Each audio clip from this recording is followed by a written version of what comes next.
The Nigerian Senate has approved the death penalty as a punishment for the drug traffickers in the country. This follows the passing of 2024 NDLEA Act Amendment Bill after its third reading.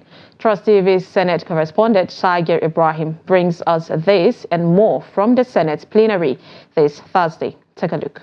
While reviewing the penalty provisions of the amendment bill towards strengthening the operations of the agency, a proposed amendment to award a death sentence to drug traffickers rather than just a life sentence was raised by the Senate Chief Whip Ali Ndume, which sparked debate among senators, with some saying the bill may have been speedily passed.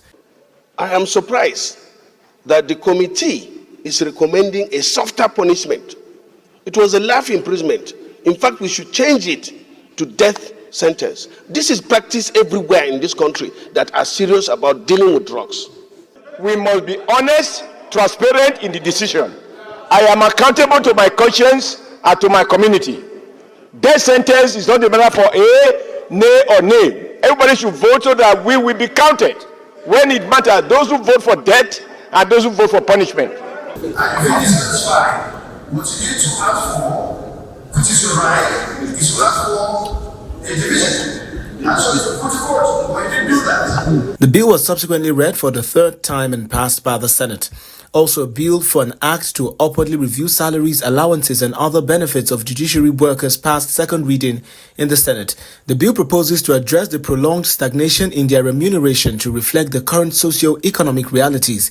It got wide support, but some lawmakers argued for equity. It intends to unify the salary structure as well as allowances and fringe benefits for judicial office holders, both in federal and state level.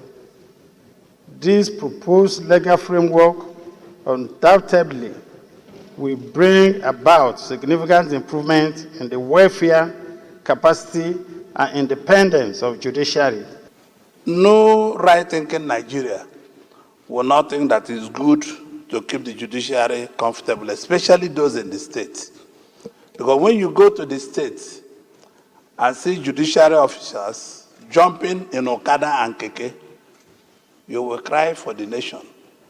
So, because lawmaking shouldn't be every day, the issue of salary administration need not be brought to the parliament for debate. So once we fix it, we then have a clause that says, provided that every year,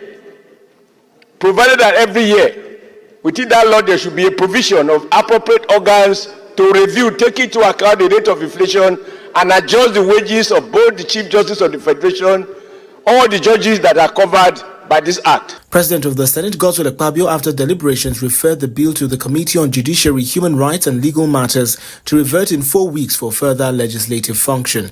A bill for an act to prescribe the salaries, allowances and fringe benefits of judicial office holders in Nigeria and for related matters 2024. Second reading taken.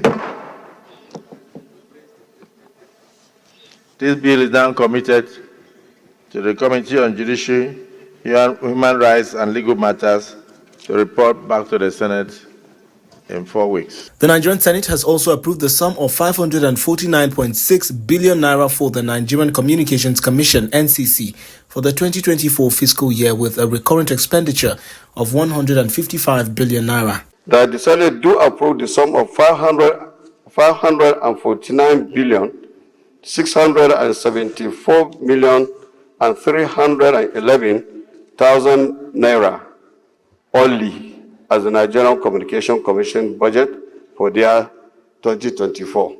The Red Chamber also approved the sum of 17 billion naira for the Universal Service Provision Fund for the 2024 fiscal year. Section 1 of the Nigerian Communication Commission Act to promote widespread availability and usage of network services and application services throughout Nigeria and to all institutions.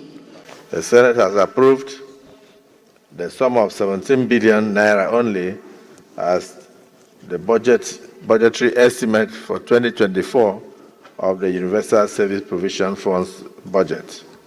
The Universal Service Provision Fund is an agency under the Nigerian Communications Commission, saddled with the responsibility of promoting widespread availability and usage of network services.